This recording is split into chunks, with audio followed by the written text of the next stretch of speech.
Hello everybody, it's Basilis here, and welcome back to another episode of The Colonist.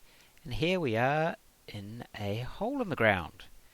So, you might be able to tell by the... press the right key. Oh my goodness, what was that? Anyway, you might be able to tell by kind of the shape of it. It's a chunk. And this is actually, if you look at my inventory, slime balls. This is a slime chunk that I've been... that I started digging out.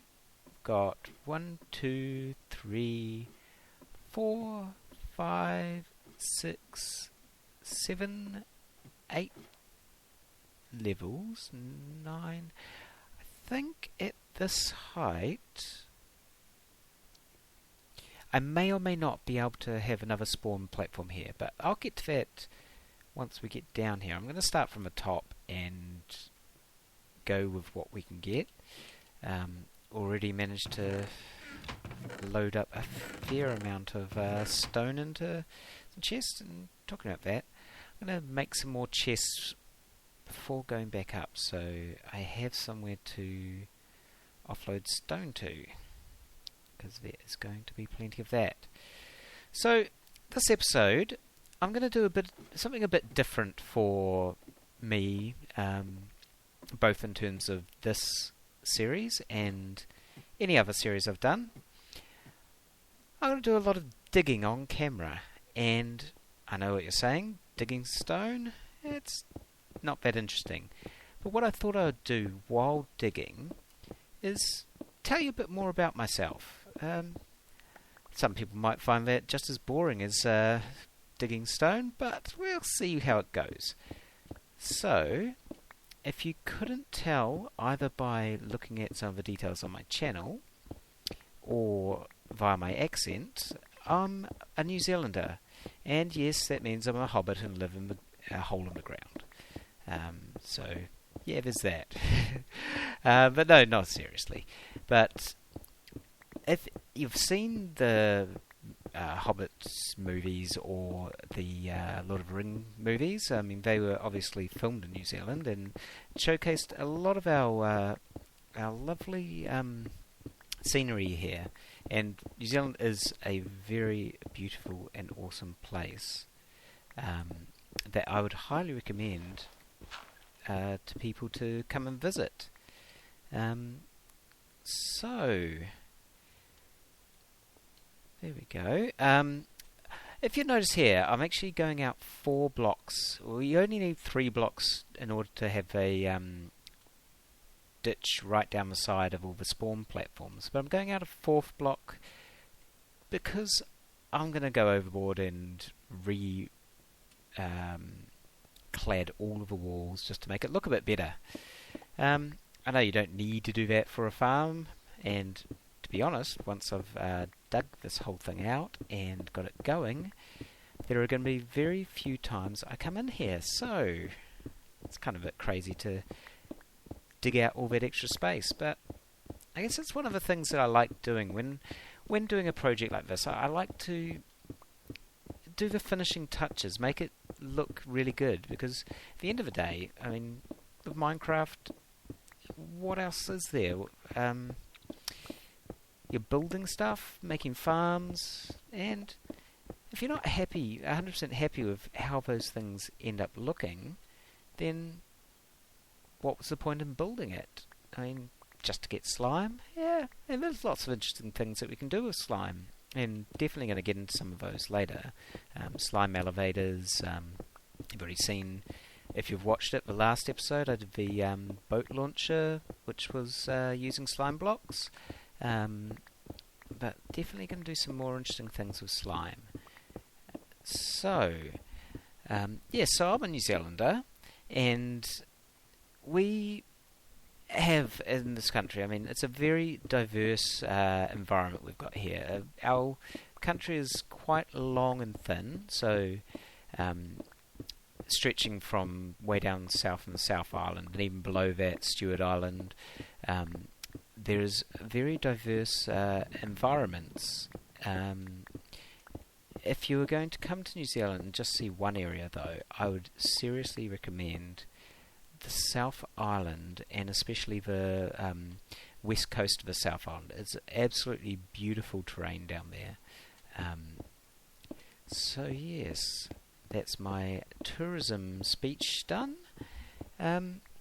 So being also, I mean, New Zealand's in the southern hemisphere. We've just recently come into springtime here, and the weather's getting a lot warmer, nicer, and well, there's still a bit of rain around, but in general a bit drier, which is rather awesome because it means that I am now able to get out and go for walks in the morning. Something that I've started doing every morning now.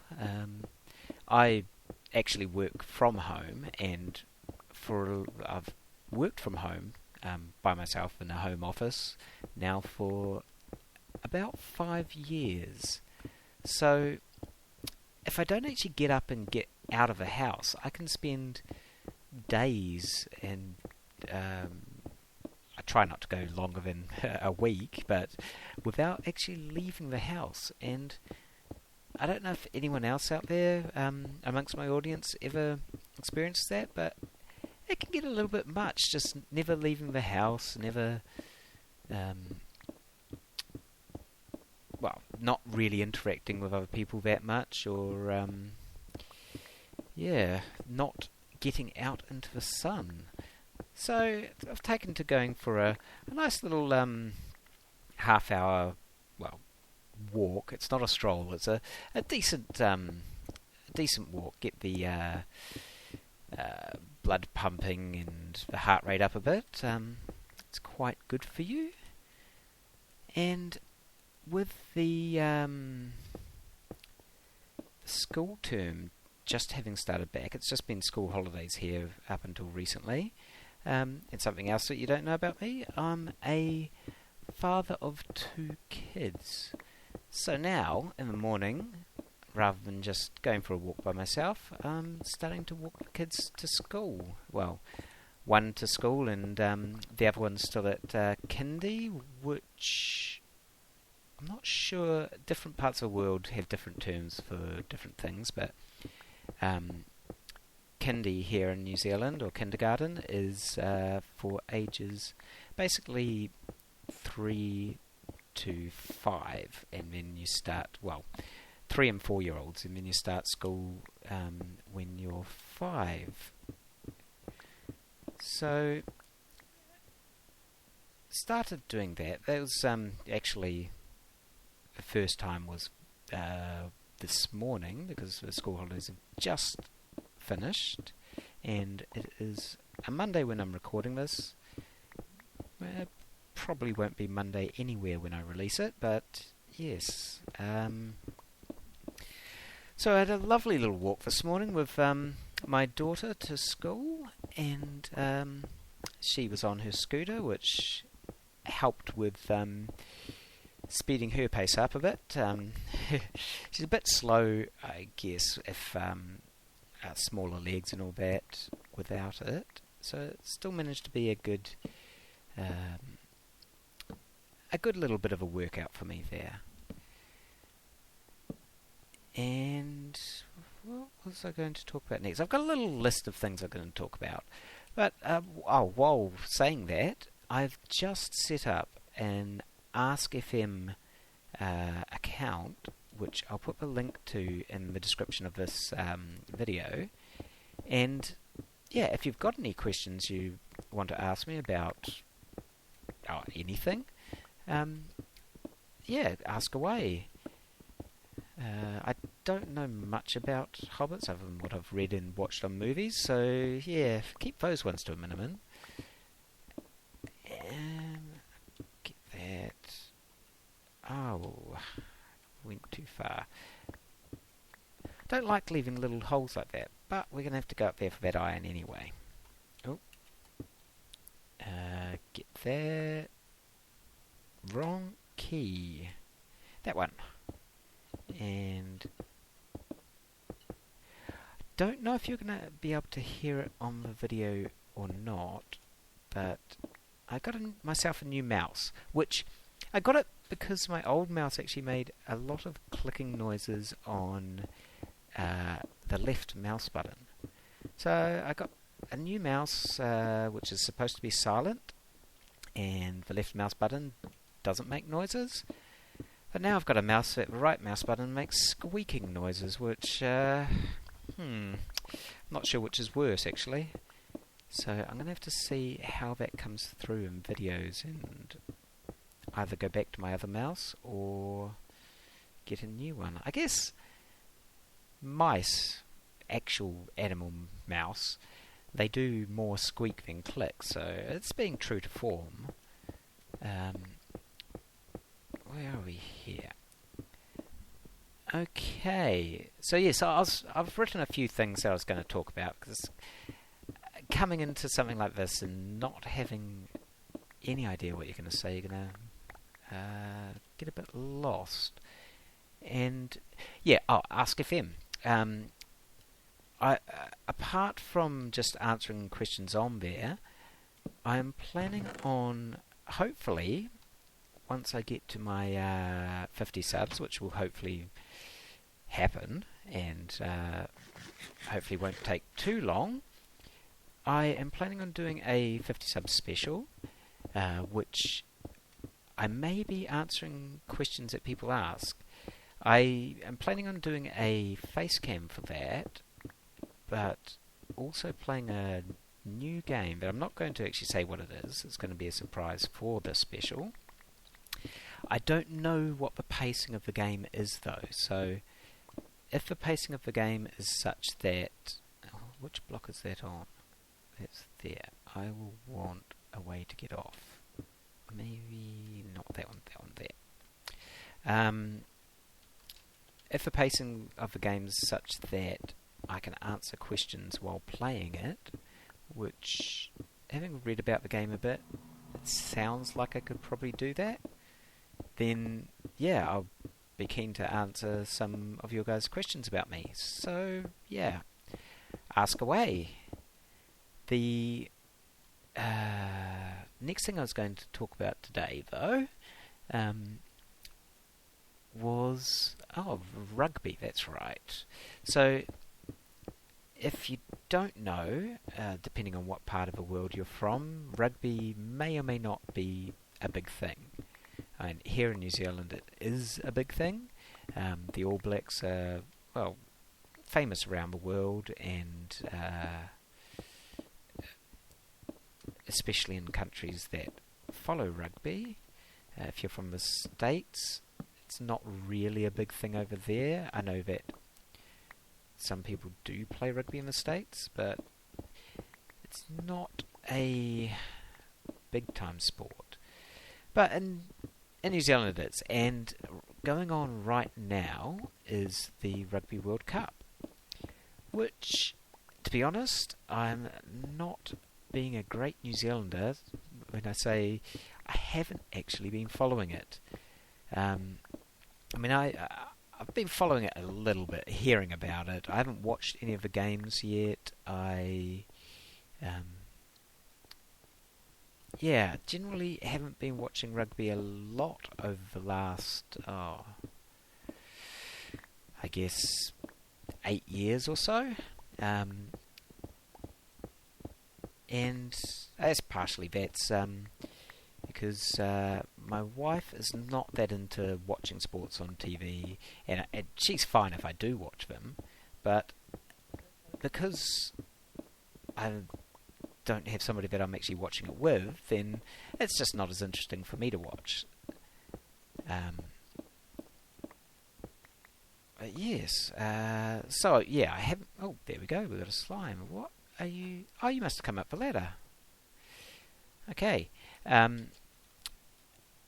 but I did learn that with the pool games being finished now, that's 1, 2, 3, we need to go another one, that the semi-finals could well be an all Southern Hemisphere affair. So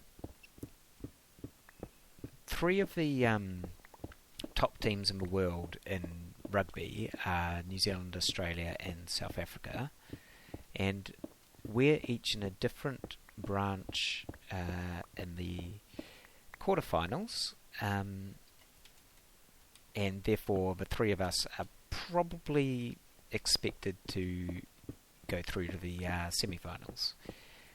Well, at least it would be a bit of a upset if any of those teams don't go through. And the other team in the other teams in the quarterfinals are Argentina and Ireland. And with the form apparently that Argentina's been in, they are expected to beat Ireland, and yeah, it could be 4 Southern Hemisphere teams. So what are you guys doing up there in the Northern Hemisphere? I don't know. How much... I'm going to break this pick soon. My efficiency and fortune. Main thing I like about that pick is actually the efficiency, especially for something like this. I'm wasting the fortune a bit, but it takes long enough to dig out an area like this without efficiency that I don't want to try doing it that way. Oh, it takes long enough with efficiency, but I don't want to do it without. That's more to the point. Okay, so what's next? Rugby we've just covered, but yeah, back to working from home. So yeah, I work from home. I do software development, business software development, which used to be rather exciting to me, but has lost its luster a bit over the years as you start to realise that all business software development actually ends up being the same sort of thing time and time again. It's all to do with just taking data, putting it into a database, taking it out of a database, displaying it to people, forms to put data, add data in, and so on and so forth.